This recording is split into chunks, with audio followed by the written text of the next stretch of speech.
Okay, welcome, welcome. Thanks so much for joining us. Happy Election Day in Alabama, Georgia, Idaho, Kentucky, Oregon, and Pennsylvania. I myself am going to vote in my school board election this afternoon. Today, we're going to dig into a question that we've all been chewing on. How on earth do we protect the elections in 2026? We have some really amazing leaders ready today to share their expertise and plans. Hi, everyone. My name is Beth Huang. Could we go to the next slide?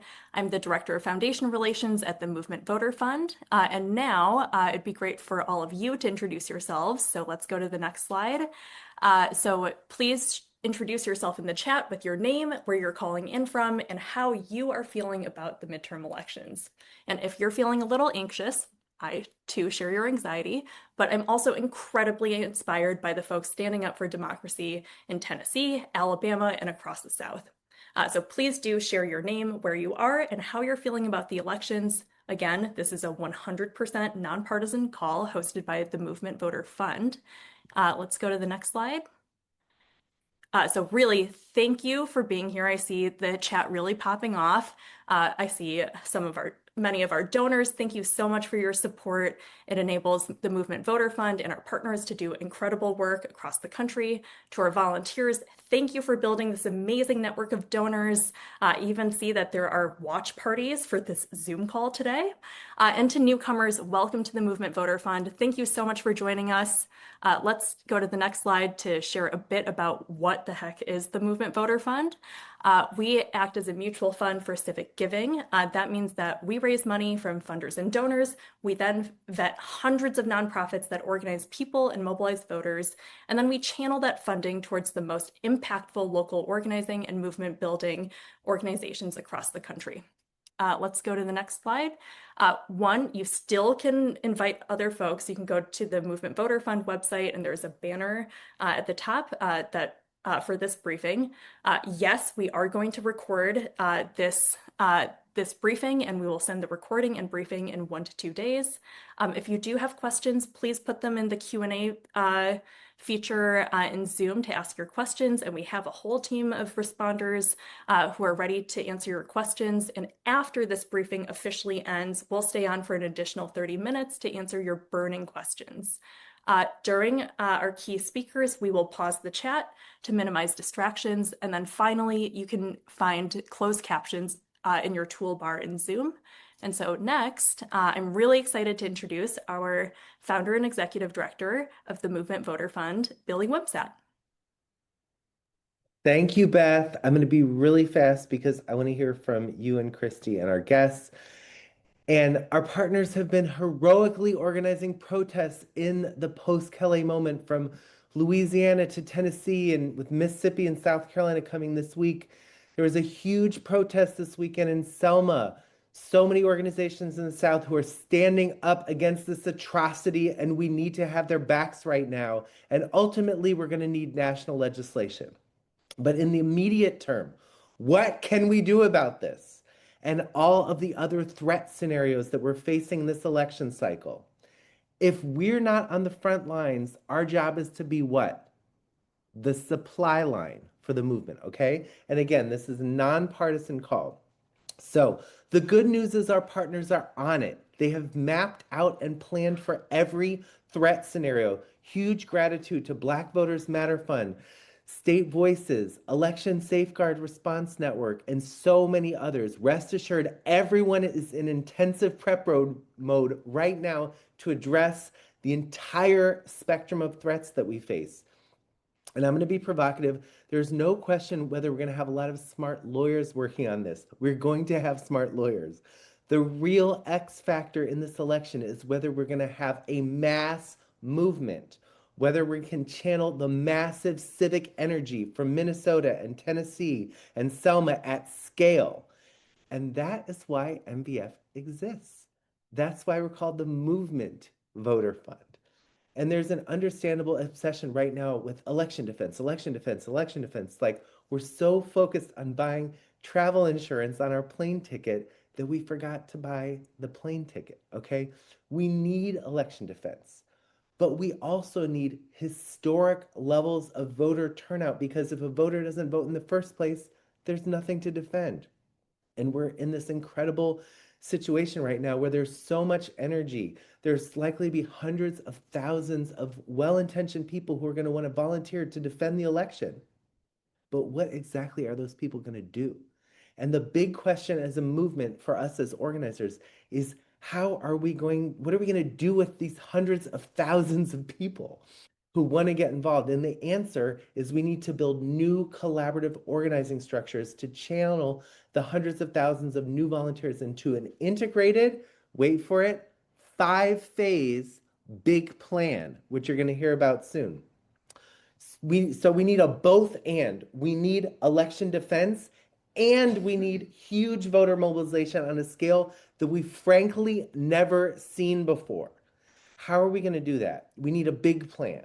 What is the big plan? You're going to hear more about it in a minute.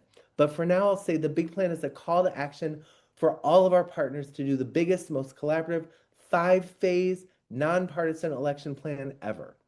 From the first day of early voting until the last ballot is counted, the election is certified, and the duly elected representatives are seated. What's MVF's role in this? We have two roles. One is as a funder to support hundreds of local and national partners in an optimized way. Two is we're helping to meta organize and make sure everyone is working together in the most optimized way possible. So in case you didn't know, MVF has a lot of experience doing this. We partnered with allies to pull together the Count Every Vote campaign in 2020 and the Early Vote Coalition in 2024. And we're planning to fund the biggest early vote, Count Every Vote campaigns in history this fall as part of this 5-phase plan, in addition to lots more. So again, if we're not on the front lines, our job is what? The supply line, okay? The total cost of all this is upwards of 100 million.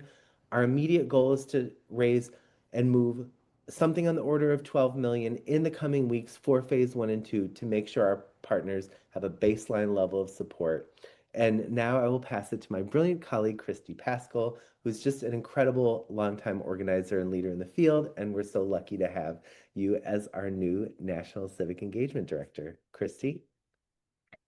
Thank you, Billy. Friends, new and old. I'm so excited to join you all. My name's Christy. I use she, her pronouns.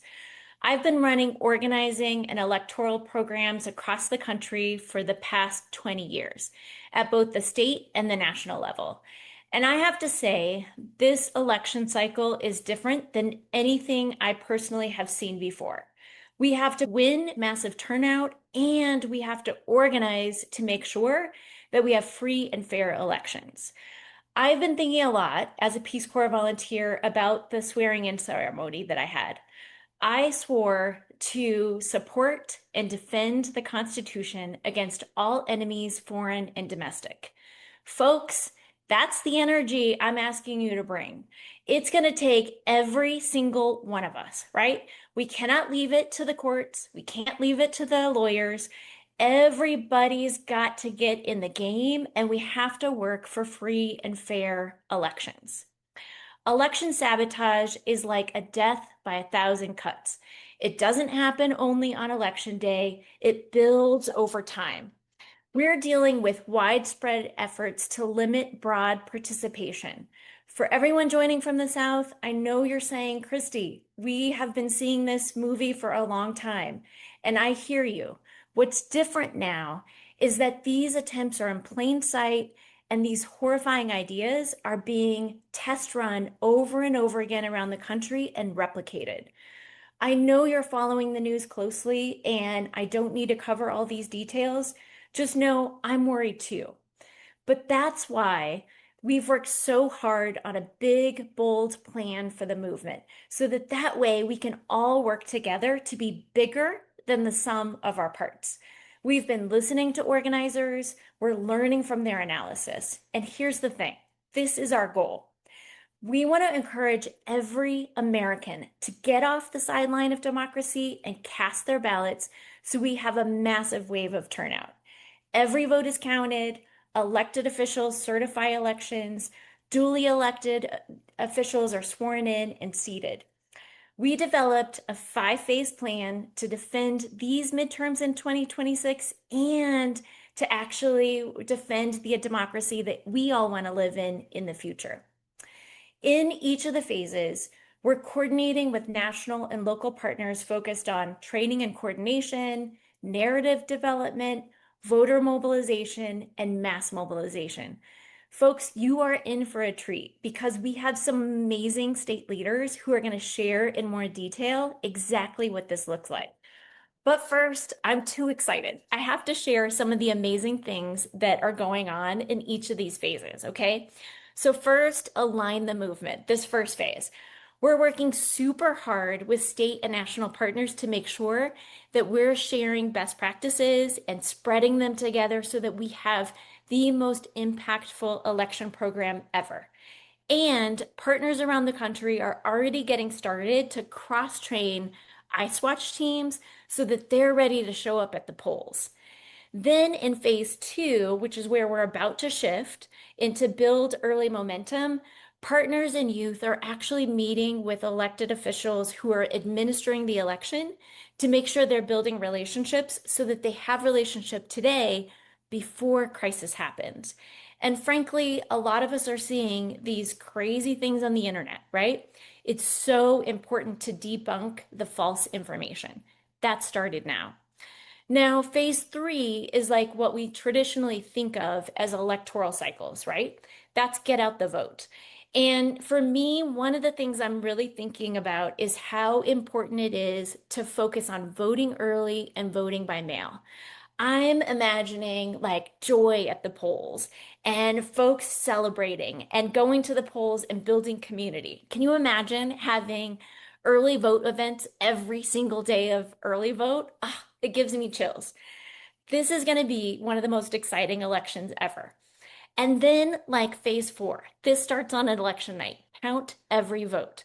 We know we can't let off the gas. We have to make sure that every vote is counted, and state partners are already planning ahead to think about ballot curing so that they can support voters to make sure that they can fix those simple little mistakes to make sure that every single vote is counted. And last but not least, we know that election season lasts well beyond election day. So we have a phase five, and this is secure the results. The whole point is that we actually have to make sure that all our work actually leads to making sure that every election is certified and everybody duly elected is actually seated. The work we're doing right now is positioning us for a huge coalition to do whatever it takes to make sure that every vote is counted. I want to hand it to my amazing colleague, Beth. She's going to help us talk a little bit about what success looks like. Amazing. Thanks so much, Christy. So I want to share what success looks like so that we are all on the same page about what achieving our goals looks like for the Movement Voter Fund, our partners, and our democracy. So as Christy shared, we are currently wrapping up phase one. Our amazing program team has spoken with over 100 partners who are ready for any and all scenarios. So let's zoom out a little bit to look at all 5 phases. We know that our plan has been successful if after phases 1 and 2, we've prepared organizations and leaders to turn out voters and defend the election. After phase 3, we should have achieved the highest level of turnout in a midterm election. As a reminder, low turnout is the biggest form of voter disenfranchisement. Success in phases 4 and 5 means that every vote is counted and that election results are certified. That means stopping disruptions to the midterm elections. That means stopping disruptions to counting ballots and defending the results from sabotage. And so we believe that success begets success. And so success in 2026 sets up a free and fair election in 2028. Again, this plan is nonpartisan. Movement Voter Fund's specific role is tying voter mobilization to election defense. And as Billy shared, the Movement Voter Fund is currently raising $12 million. These early resources make sure that this plan, and more importantly, the partners, leaders, and people behind it can generate enough power needed to stop the threats to democracy across all 5 phases. We have powerful leaders working with us on this plan. And so I'm going to turn it back to Christy to introduce 3 powerhouse movement leaders who are part of this unified plan. Friends, I'm so honored to get to introduce Alex and Caitlin and Asosa. And I don't even want to delay, I want to dive right in. So, Asosa, let's start with you. Could you give us like a quick sentence about your organization and what are some of the top threats your communities are facing related to the election around voter suppression and election interference? Absolutely. Thank you all so much for joining us today. Again, my name is Asosa Osa. I am the founder and CEO of Onyx Impact. We are a nonprofit research, media, and technology organization that is dedicated to amplifying Black voices and protecting Black communities in an era of propaganda specifically. And so, in doing that, we research and expose disinformation threats, invest in Black news media, and distribution pipelines and build the tech and networks needed to move trusted information to Black communities. In terms of the biggest threats, I think the post-Calais world is, this is the most significant event to happen to our democracy for Black communities in generations. And it will have implications for the spread of propaganda. It will have implications for election security, for election infrastructure, for what, and for the mobilization of Black communities in a way that we have not seen in some time. Thank you, Asosa. Caitlin, I want to bring you in. Can you share just a little bit about the organization that you work with and how your communities are facing the election and thinking about voter suppression and election interference? Yeah, I'm so glad to be here with y'all today. My name is Caitlin Swain, and I'm the director and co-founder of Forward Justice and Forward Justice Action Network. This is actually our 10-year anniversary as an organization. And when we were founded under the banner of Change the South, Change the Nation. So when Asosa names the moment that we're in, it's deeply personal. And I'm just so grateful that we're together today to speak about how we are fighting back and the hope for a reconstruction of this country that we still have. I'll just say we're dedicated to advancing racial, social, and economic justice in the U.S. South. And we work through a five fingers makes a fist strategy using all tactics that we can bring to this fight. And really excited to just have this conversation today, particularly with Asosa and Alex, who are some of the just most phenomenal leaders in the field. Thank you, Caitlin. Alex, let's shift to the Southwest. Will you introduce yourself, talk about ACE, and what's going on around the election in Arizona? Yeah, thank you so much. So excited to be here with everyone. Deeply feeling what you brought into the room, Sosa, so thank you for that. My name is Alex Gomez, she, her, ella, and I am thinking about how voting in my family was a radical act of both resistance and existence. I remember how excited my mom was when she became a citizen, to be able to register immediately to vote. And in one clean, swift stroke of a pen that was taken away from us and from so many generations that had fought before us. And grateful that through my angst and my anger, I was able to fight and find Arizona Center for Empowerment.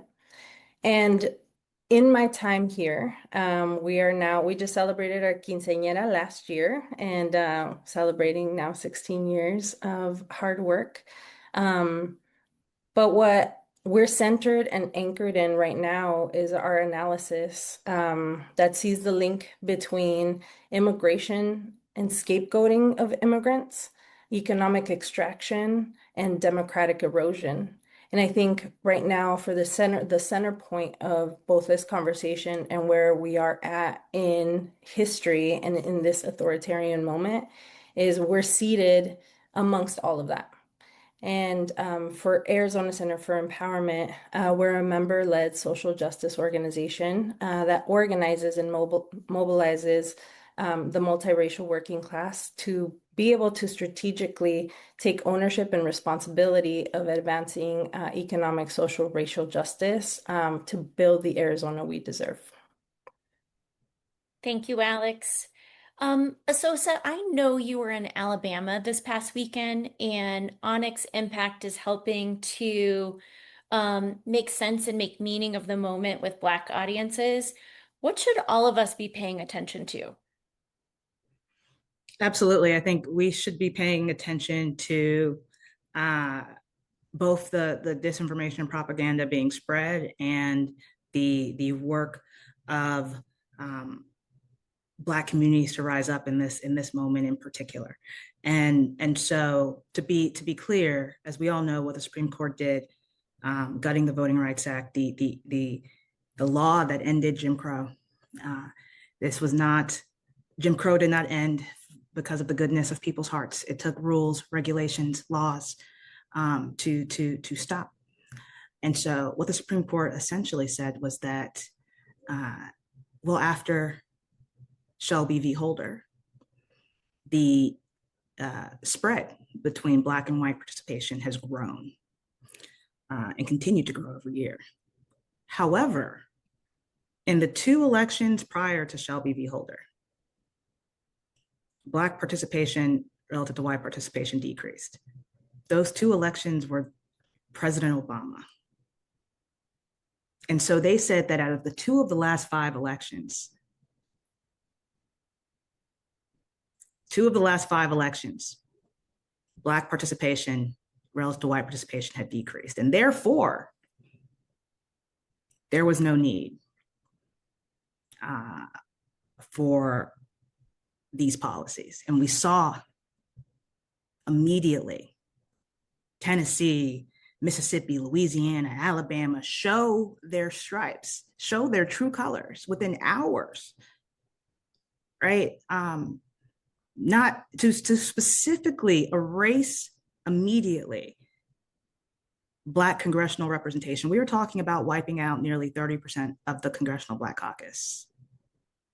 But they will talk about fairness. They will talk about fairness as they take Memphis and have to cut it into 3 different districts in order to dilute Black political power enough for it to not make a difference, right? They will talk about fairness as we are seeing, what we will see if we ignore Congress, what this is going to look like on the state level, y'all, on the local level, are school districts of all Black kids with school boards, with folks that are nowhere near these kids, that don't have any of their well-being in mind. This is one of the most important meaning-making moments for Black folks, and is going to take a coalition of all of us fighting together to make this happen. What we saw in Alabama in 6 days, to be clear, the No Kings March, that is planned for months. This was planned in 6 days. Thousands of people show up to Selma and Montgomery to make their voices heard, to say that we will not go back, to remind, to put us, to remind us of the history, so that as we move forward, we can fight this with clear eyes, because it will not, this is not something that is going to be remedied in one election, but it will have massive implications for 2026, 2028, and beyond. And so, but what we need to make sure we do is effectively communicate to Black audiences what is happening, why it is happening, and how they are, why this is happening because of their power. And this may be one of the first elections where a C3 nonpartisan message of Black power, Black empowerment, what is happening to our community, what we need to do to build, may be far more effective, especially in the South for Black audiences. So that is what I would be paying attention to, the propaganda that you will hear and the uprising of Black communities. I'm looking for a beautiful Black wave, right? That we are hoping will continue in the long term. Thank you, Asosa, for painting the picture of the beautiful Black wave that's coming in 2026. I want to bring in Caitlin to share just a little bit about the work of Forward Justice. You all have been responding to attacks on voting rights all across the South. But let me maybe just ask you, can you just share just a little bit about North Carolina and what have you learned? And what are some of the connections that you're seeing from your experiences in Calais? Well, Asosa just grounded us in the moment that we're in such an important way. So I want to just start there. It has only been 20 days since the Calais decision. And what we have seen is legislatures across the South targeting Black voting power with surgical precision and a brazen zeal that really should revolt the nation right now. I mean, I think that is part of the message that we need to be carrying in this moment. And it's part of the North Carolina lesson as well, is that this decision gave a green light from the US Supreme Court with an executive strategy to blunt the momentum of people power across the South to build a just multiracial democracy for the country, not just for the South. And what we're witnessing right now is what happens when that green light is given. We lived through that here in North Carolina 10 years ago with the Shelby County decision. Many of you were with us then when Moral Mondays movement was birthed and fought back. I think this week about Rosanelle Eaton, our 90-year-old plaintiff who came in the second week after Shelby County to the North Carolina General Assembly on her walker and said, "We are fed up and fired up. We will not be turned around," and led a collective of movement leaders in submitting to civil disobedience in that moment because she understood the moment. And I think that that is part of the question for all of us right now. And it's part of the question that MVF is helping us to tee up in this moment is what time are we in? And I think what my answer is from North Carolina is we are in movement time. And what we know is that when we see the power of Black waves, Black power, when we see the power of multiracial coalitions, when we see Latinx voters and AAPI communities and Indigenous communities rising up and coalescing and fighting for candidates of their choice, there is inevitable backlash. We know that, and we can prepare for it. So we ask the question, will there be election interference in this cycle? Will there be voter suppression? We know the answer is yes. We know the answer is yes, and we know the scale of it is different because it is a time when there is a deep asymmetry in power in this country. Not new, but a deeper asymmetry with federal interference possibilities.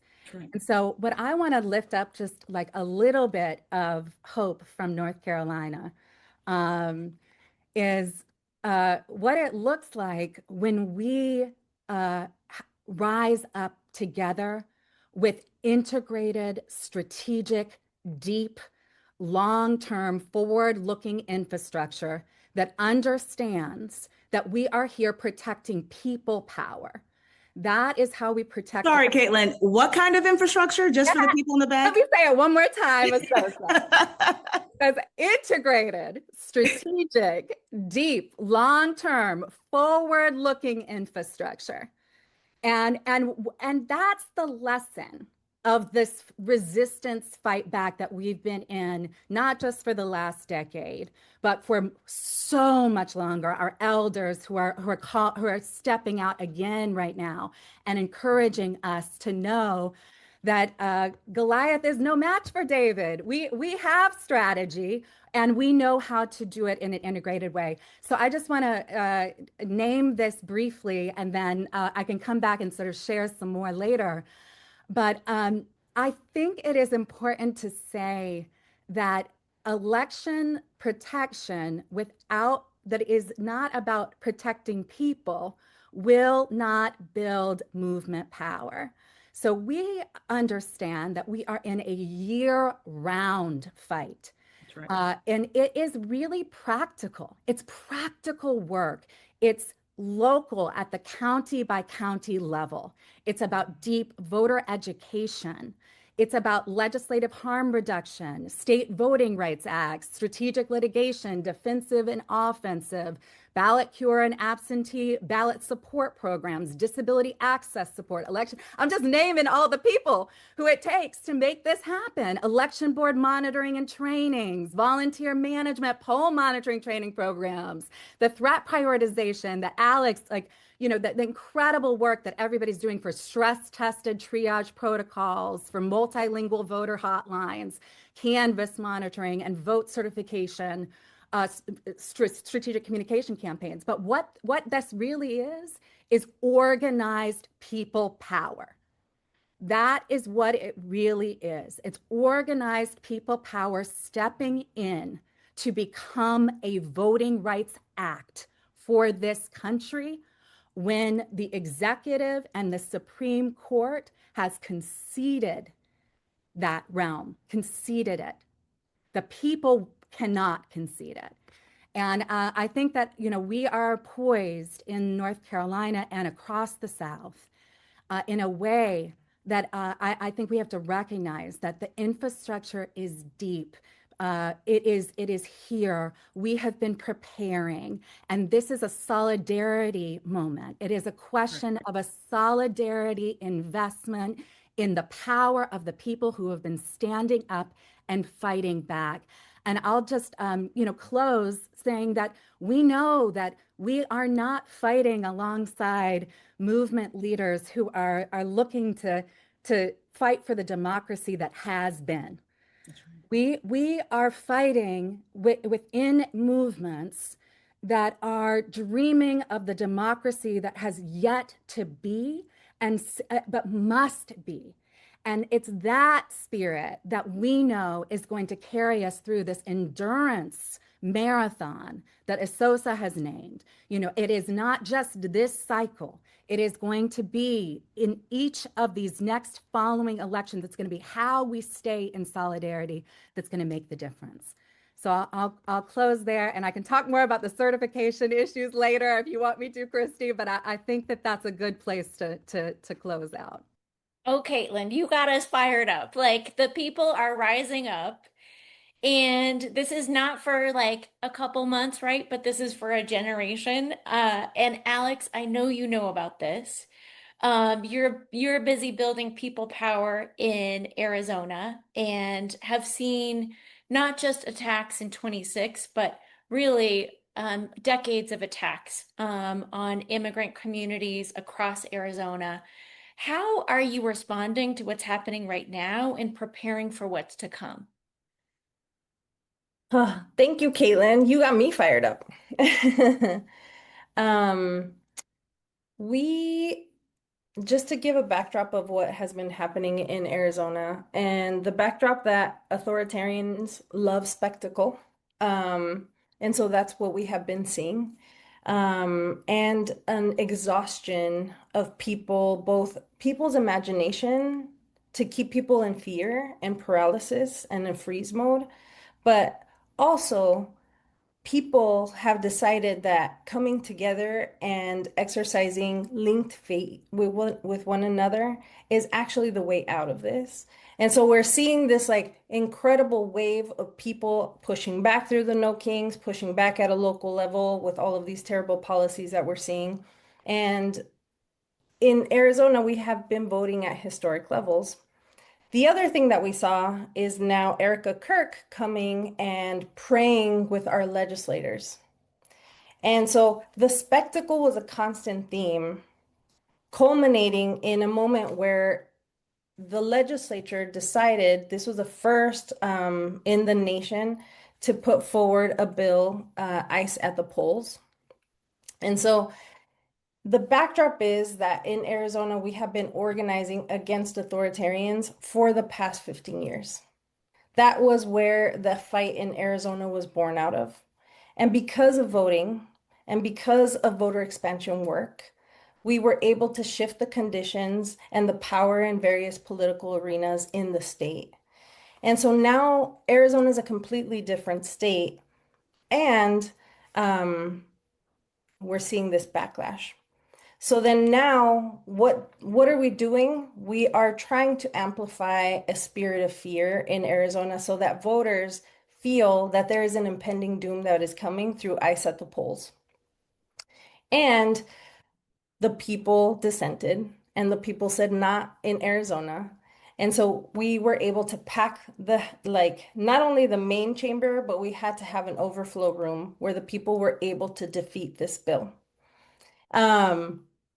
What we're seeing now is that the people are rising up and that people are losing the fear and that the paralysis is gone. And now what we have to do is also affirm where people are at. There is a deep need in our communities right now. And being able to talk about how democracy being the bedrock of how we're able to make other gains. And without democracy, we're actually unable to have the path toward an affordability conversation, to have a just immigration system. And so that has been the conversation in the state, being able to create a network of organizations because we're not going to win this alone.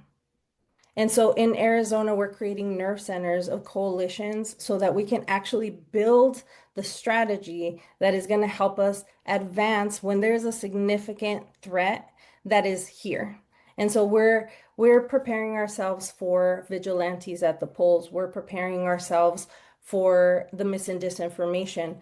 What we have experienced also in 2012, from 2009 to 2012, is 180,000 Latino surname voter ballots that were tossed out.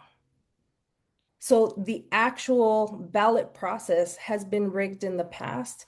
And so we now have our communities preparing to be able to be not only ballot curers, but also be embedded in the system. And so being able to reduce barriers, having community protection, deter voter suppression, and defend and count certifications has been such an important preparation process through this nerve center, ensuring that we have volunteers across the state that are prepared to do this, but it's going to be at a local level. The trusted messengers are going to be in the neighborhoods. The stakes are so high in this moment, and our communities are being strategic, not only about how we are mapping out the threat directly, but also how we are fighting back, how people want to get involved. So allies that are able to take more risk are the ones that are out there monitoring those polling locations, the schools where ICE has been. And then people that have high stakes because they're undocumented, because they have a prior felony, they are now doing the phone banking. They are the ones that are going out and knocking doors and reminding people that they have power and they have a voice and they have an entry point and to join us. And so in a moment where every action, a petition signed, an effort to call a neighbor, call a tia, call the loved one to come out to that dinner matters. It's reminding our community that what they're experiencing is both real but change is also real because we're not constructing the America of the past. We're reconstructing the America that we all deserve. Woo, we're not going back. That's what I want to hear, Alex. I want to pick up on some of the energy that I heard and some of the threads that there is no election protection without people, right? Let me just repeat that because I've been on a lot of these calls talking about election defense that is very wonky and it's like the experts will save us. But there is no election protection unless we center people. So I want to give you all each a chance to share just a little bit as we begin to close. How are you thinking about that, right? Like, Yeah. how are you thinking about engaging people and building a movement of people to not only protect this election, but to build the America that actually we all deserve and want to live in? Absolutely. This is such an important question. I'm so happy that you framed it that way, because this is one of the most important components of what's to come, right? At Onyx Impact, we chose our four target states, Georgia, Louisiana, North Carolina, and Mississippi last year, specifically because of the fight to come, of the VRA decision to come. Right, that was not an easy list of target states to explain to the funder community until now, right? We built audiences online in those communities. We made strategic decisions with limited resources to invest heavily in the first quarter of this year in building audiences in those states online in particular, right? We have built, as of today, a distribution network online that has over 250 million views in just 8 months in non-news seeking Black audiences in particular. And we can prove beyond a shadow of a doubt that we are targeting who we say we are targeting. And they're seeing the message that aren't breaking through otherwise. This is about, in an era of propaganda, repetition and amplification are king. They determine truth. Truth requires repetition and amplification, and we know this, right? And we know this because we have seen this before. We're talking about election subversion, right? Let's talk about election subversion. Let's talk about post-Reconstruction. Let's talk about the original 33 in Georgia, 33 Black elected, duly elected freedmen, ministers, soldiers that were kicked out of the state legislature because they were Black, right? That is post-Reconstruction. Let's talk about Louisiana. Let's talk about PBS Pinchback, the first duly elected Black senator in the state of Louisiana, whose Senate seat was contested and he never got to sit. Right, when they pulled back those rules and regulations post-Reconstruction. Let's talk about North Carolina and the Wilmington race riots that removed an entire biracial city council. Let's talk about Mississippi. Mississippi is 40% Black. Mississippi and South Carolina are only two states in our history that have ever been majority Black. And in Mississippi, during Reconstruction, they had up to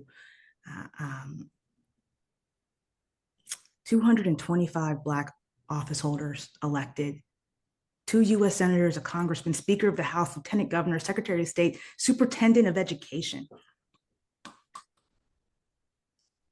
And in this period post-Reconstruction called the nadir that we don't even learn about in school, in their grand convention, they said that Mississippi needed to attempt something historic to draft a new state constitution to, quote, affect an electorate under which there could be white supremacy through honest elections. That was the official quote.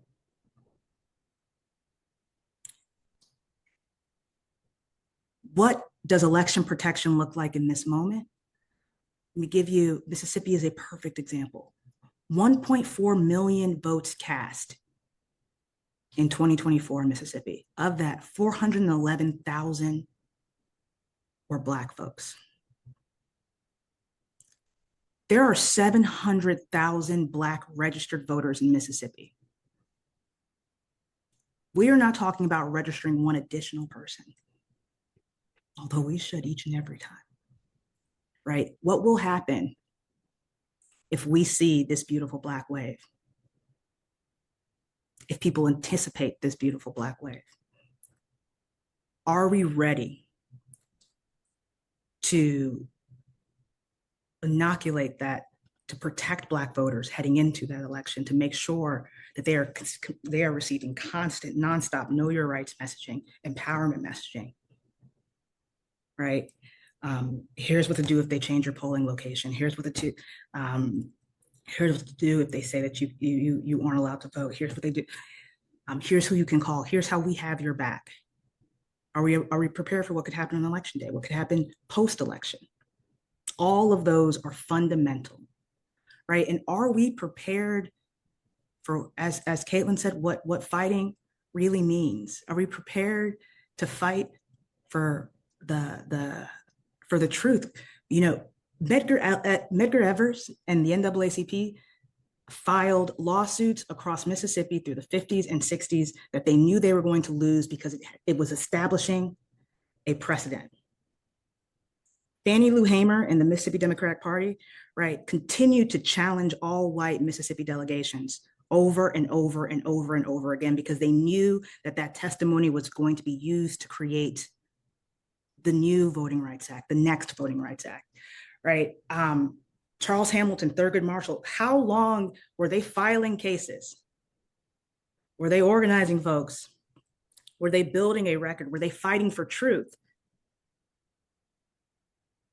and victory in the future, if not today?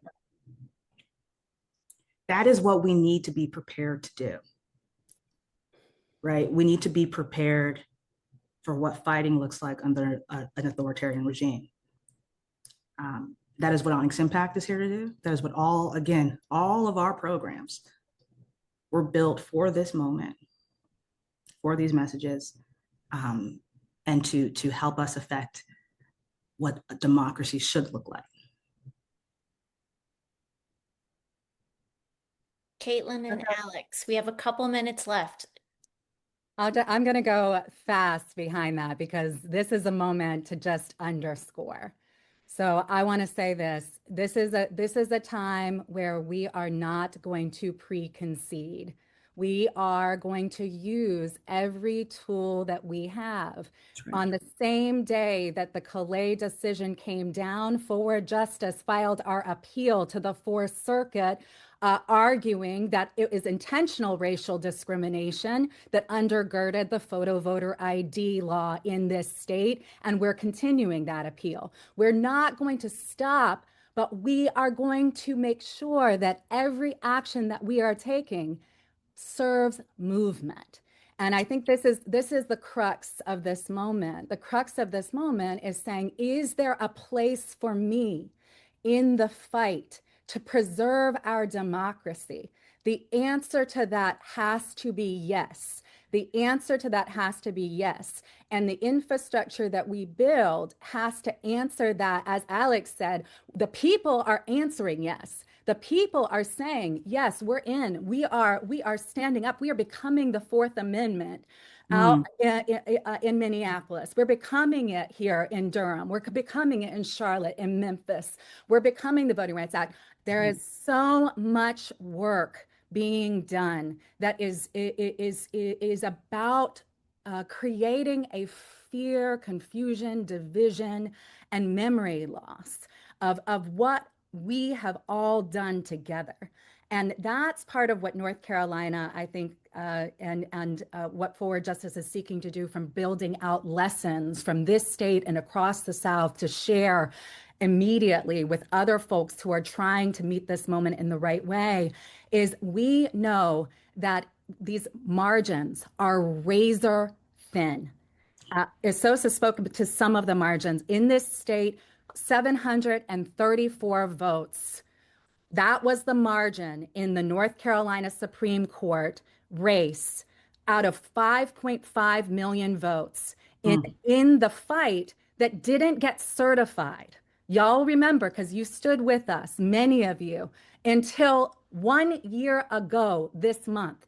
6 months of fight back, but it was layered, it was consistent, it was coordinated, and it was rapid. It rapidly stepped in to define the moment and say, this is not normal. We will not allow you call 60,000 voters invalid in this moment. These are legitimate voters. This is how democracy works. This is the inoculation messages that we're talking about. And I think we're in one of those moments again. I mean, we know this. We're in one of those moments again. This is not normal. This is not right. We are standing on this side of the line, and we are going to resource in 2026 like it's 2028. We're going to resource now, knowing what this time means for the future of this country and for the long-term vision of the democracy that we know we're fighting for. So I'll just close there and say, we appreciate y'all stepping in this moment to help see the power of the people who are rising up, resourcing.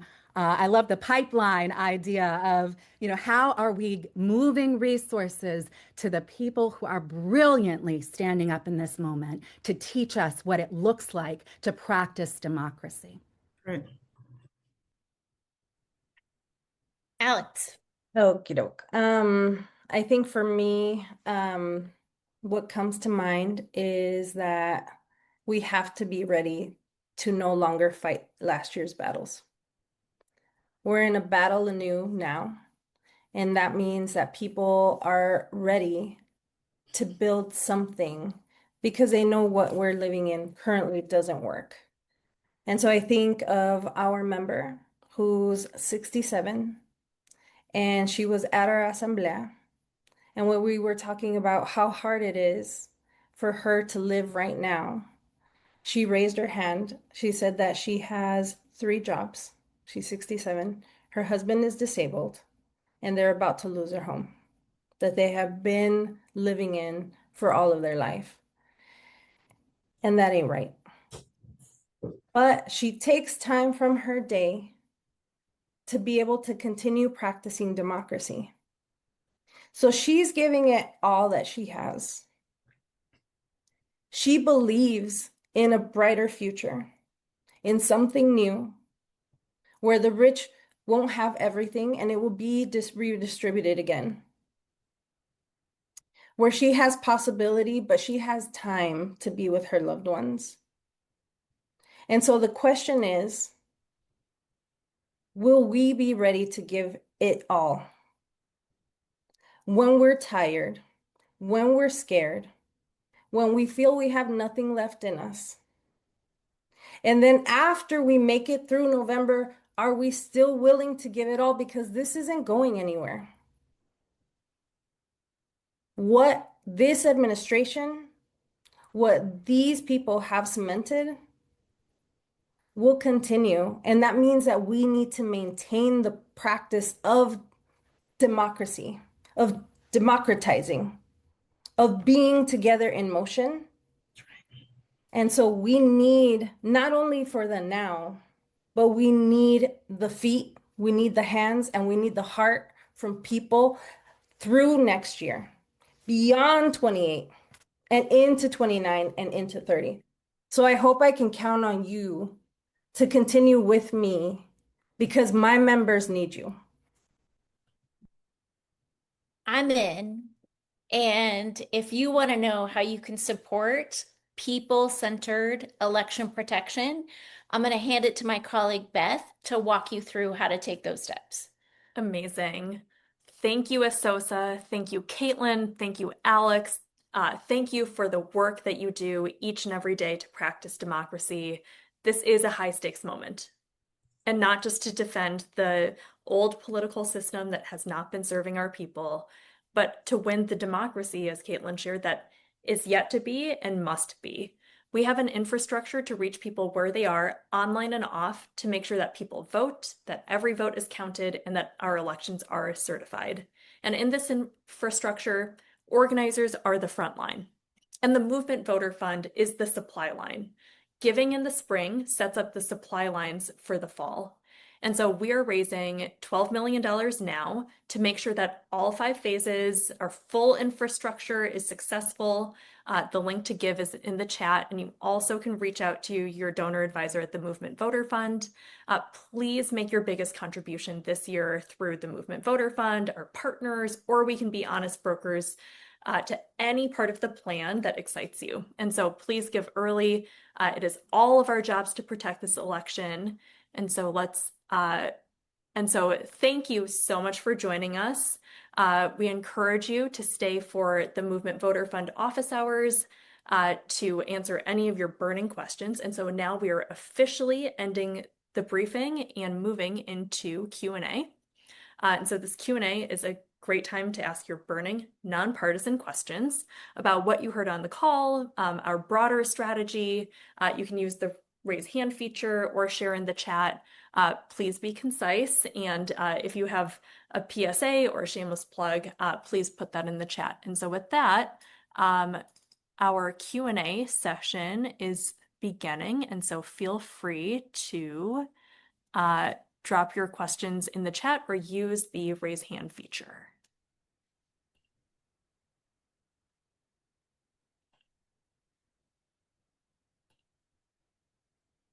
Is there a Q&A that we want to shout out?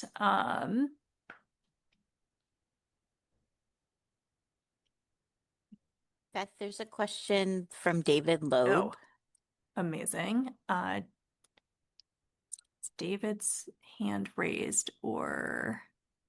Hey, Beth, I can read the question. Great, thank So you. David says, is there a strategy for addressing the challenge presented by the midterm redistricting?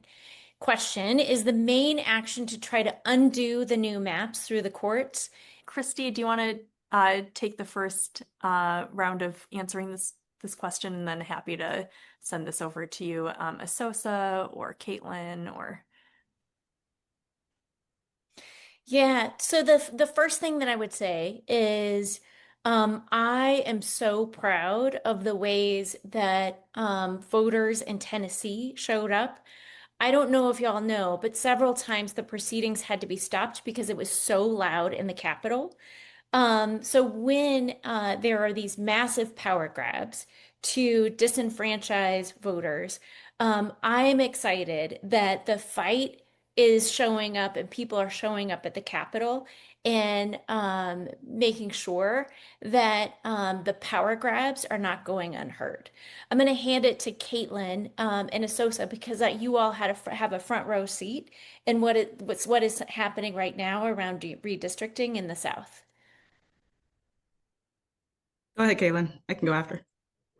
So I think that this is it's a both and strategy in this moment.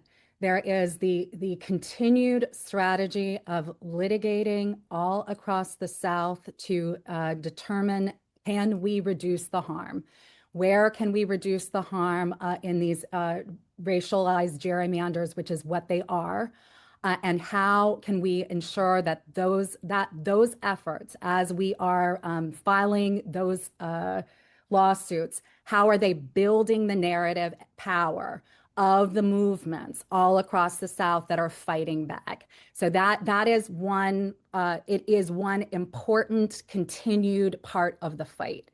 Simultaneously, this is a moment of people power and non-cooperation. That's what you're seeing. What you're seeing in Tennessee, what you're seeing in Alabama, what you're seeing in Mississippi, what you're seeing in South Carolina, what we are seeing in neighboring states. We've got states today in their midterms. Alabama, some voters are allowed to vote today, others are not because of the moment that we are in this fight. And so what I think is important to say, at least in this meeting, in this context, is that the terms of the 2026 election, what happens across the South, particularly in states that have already had their primaries, is going to have a massive impact on the terms of redistricting moving forward. So, Right. and that is a power leverage that we need to be mindful of and be conscious of, including in terms of state courts and where there is the possibility for state courts that are coming forward and saying we are pro-democracy and we will support voting rights. I love the clarity that I'm hearing. And I think one question from Larry is I didn't hear very many specific examples of how to prevent voter intimidation at the polls. Who's doing the training, and is this happening in all states? Alex, I'd love to send it over to you to share more about your ICE mapping and then also what you all have done to ensure certification of elections. Yes. Long-term power building has been incredibly important for us because making sure that we're including everyday people's voices in decision making at every power arena or legislative arena is how we actually are building a multiracial working democracy. And because of that long-term power building and because of the trust that we have built within very targeted neighborhoods. So we're not doing sort of like big swaths of constituency based building. We're actually in neighborhoods, rooted in neighborhoods. And what that has meant for us is the reason the heat map is populated and because we're able to have that level of detail is because we have been organizing in these neighborhoods for over a decade. And so as it relates to election protection, we also, that doesn't mean that we're in an urgent response to get people to a place. That means that we already have people ready for a fight. And so, as a clear example, when Cochise County, which is a rural Arizona, very close to the border, was trying not to certify the 22 election in the midterm, we had young high school students that were out doing voter registration that were already in motion, and we jumped on a call with them, and they were ready to deploy to the Board of Supervisors. And so they actually showed up, but then they brought all of their friends for over, it was at least over a month. And the Board of Supervisors in that rural county had never seen so many people in their Board of Supervisor meetings. And so that completely changed the conversation, along with the nerve center that we had built with coalition partners. That included lawyers, that included policymakers. And so it really does take everyone, but it really does take being able to be rooted in place and space and geographies and having people ready to deploy. Because in this example, these young people knew their community, had trust in their community, and were able to go out and invite people to join into a fight that mattered to them around democracy. And so, yeah, I think that's a important example because I don't also think that that isn't something that will happen. So we have to both have the nerve center that includes the policymakers, the lawyers, but the community members that are ready to hold the line in those areas. Yeah, I'll stop there. I would also, I think that every single point that was made is correct, and this need to be training and investing in folks in community that been in those communities that are trusted by those communities is absolutely key. I come from, I was previously deputy executive director at Fair Fight Action, right? I've learned voter protection from Stacey Abrams and Lauren Rowarga, and this is a fight. Please know that Onyx Impact is ready for, right? What does voter protection look like before early vote, during early vote, on election day, post-election day, right? Those are all very different dynamics. What does inoculation look like before election day? To Alex's point, we've got to be ready for chaos, confusion, and intimidation. Those are three different tactics that require three different buckets of solutions, right? Is it making sure that folks all have a voter protection hotline number that they have seen 7 million times before election day, knowing where we need to place election observers, knowing where we need to make sure to make things loud. People want to do this under the cover of darkness, right? If they see, cameras, media cameras out, right, they're going to rethink what they're able and willing to do. Do we understand mass de-escalation, right? How do we make sure that across election workers, election officials, voters, that prior to the election, the temperature is as low as humanly possible, right? Online, are we making sure that, hey, like, if you happen to be in an area with large numbers of Black voters, right, that you'll make sure that you see ads and things that say, hey, voter intimidation is illegal. FYI, know what you're like. Don't come into this area, with bad intentions, et cetera, et cetera. So there are organizations like Fair Fight, like the ACLU, there's across each state, right, that are gearing up and ready for this. But to your exact point, the strategy must look different depending on where we are, but it has to start now. Can I add one just small addition on this? And it's just kind of practically like, what does this look like? And I can give an example of how we have taken this on in North Carolina. And I think it's been a really powerful innovation for voter intimidation work. We started in 2020 a program of Forward Justice, serving as the voter intimidation clearinghouse for the state. So every single report of voter intimidation that comes in through a hotline or through a partner organization gets escalated to our voter intimidation specialists. Those specialists are on call from the first day of early voting through to post-election, like through the canvass period. And the reason is that voter intimidation can take place during that entire period.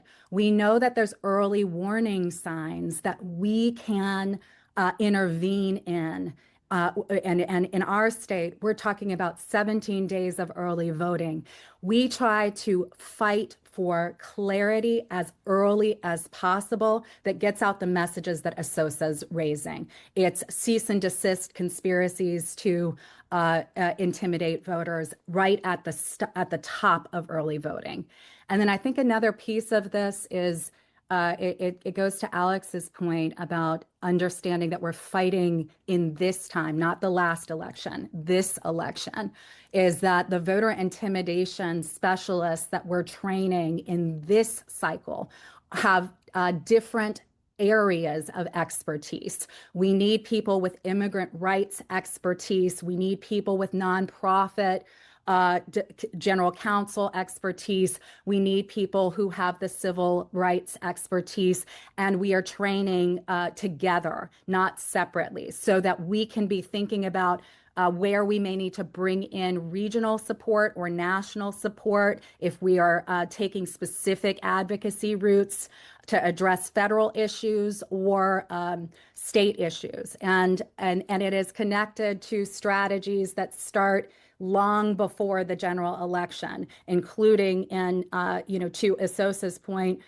fighting to get electeds to use their power to make it clear that they have a duty to prevent voter intimidation at the polls, and that includes County Board of Election members. So more to talk about this, but I think it's a rich expertise that folks have developed across this country, and it's a moment for us to scale that more deeply. Definitely, this is a really rich moment where so many of our organizations and partners have so much expertise after engaging in one struggle after another to preserve voting rights, democracy, etc.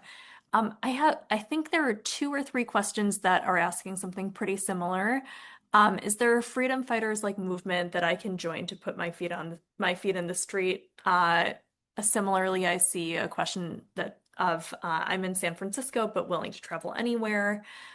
Christy, could I send this to you first? What can people do, um, especially related to if they don't live in a specific place, or like where is the highest impact that people can make?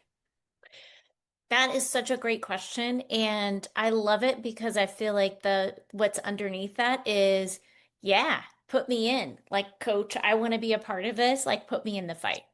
So the first thing that I'm going to say is there are a series of national trainings that are online that like I want to recommend that you can join that are led by some of our national partners that are actually doing the very cross training that I was describing earlier, cross training using those same skill sets around IceWatch and cross training so that that way you are prepared to show up at the polls and be prepared for voter protection. The best like possible case scenario that we have right now is that we're prepared for the moments that we're going to encounter. So that's the first thing that I'm going to share. And then we can share in follow-up resources many ways that you can like support our state partners. But I also want to reiterate in this moment, because fundraising is behind where we need to be. Perhaps like the most valuable thing any single one of us can do on this call right now is to make sure that we're giving, because the money that is given today is actually building infrastructure that is cheaper and more cost effective than money that's given later into the fall. And so it's both joining, but then I just want to stress that this is a moment to make sure that we're building the infrastructure to be able to meet the moment that we're in. And Beth, can you remind me of the second part of that question?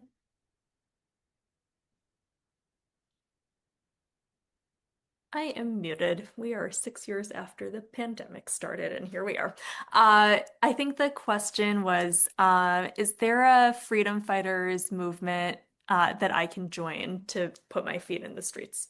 Yes. So the Freedom Fighters movement, there are online trainings, and we can make sure that we're sharing those. And it's part like there are many versions of it, but part of the infrastructure connected to No Kings and Post May Day, which I think are great stress tests of our movement.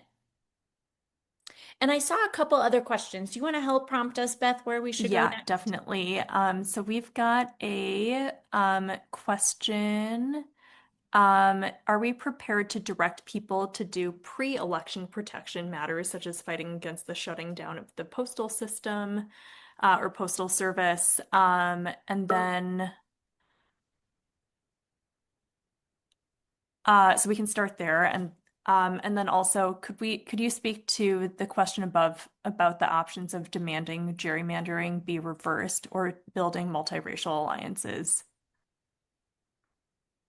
So I'll take just like first, there is both the very disappointing decision from the Supreme Court, and then there are some changes with the Postal Service that impact mail-in voting. I live in a state that is a completely mail-in voting state, and it makes voting so convenient and wonderful, and that's because we have many drop boxes in different places. As part of our programs, organizations are preparing voter education that will specifically and uniquely address some of the challenges that we anticipate facing around the Postal Service, specifically for those states that have mail-in that accepts postmarks after the election. There is a lot of organizing work that we're going to need to do in voter education to make sure that ballots are either dropped off or they're put into the mail service early enough so that they arrive on time. And it's going to require a big voter education effort to be able to do this. And there's already many, many plans in place right now.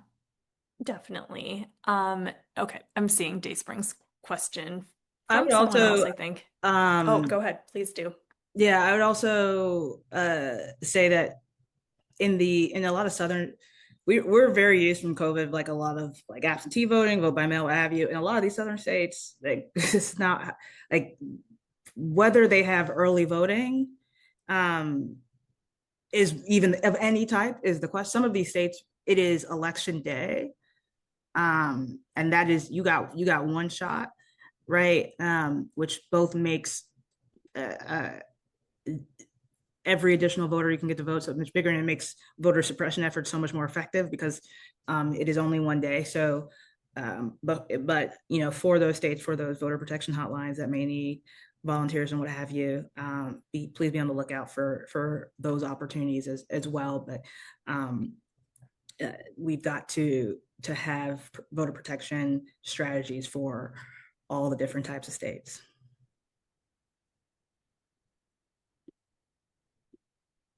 Go ahead, Caitlin.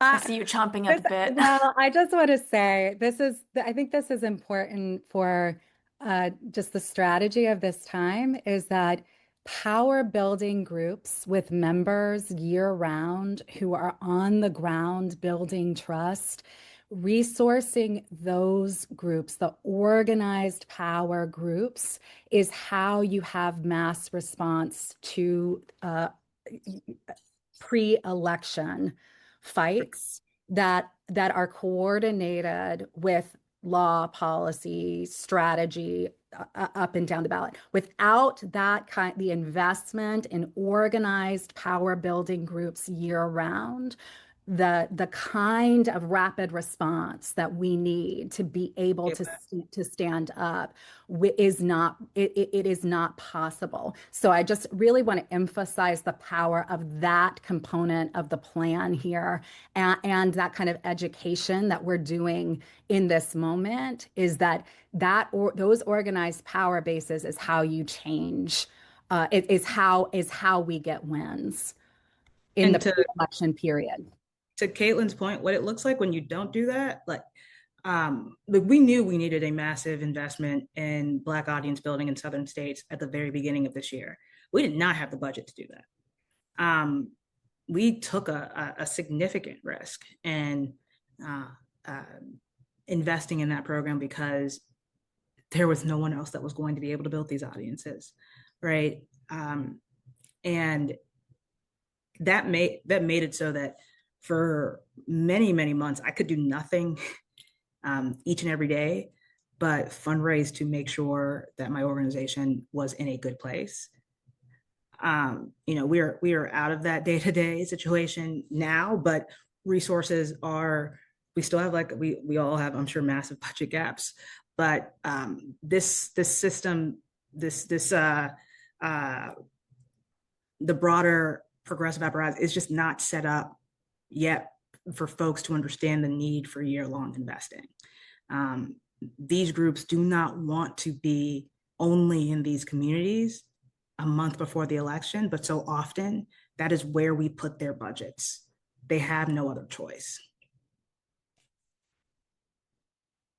Absolutely. Okay, last question, which my colleague Layla answered already in the chat a bit, but would love to see if there's additional texture that you want to bring, Caitlin or Asosa. Is there a strategy for addressing the challenge presented by mid-cycle redistricting? Is the main action to try to undo the new maps through the courts, or is it to focus on multiracial organizing?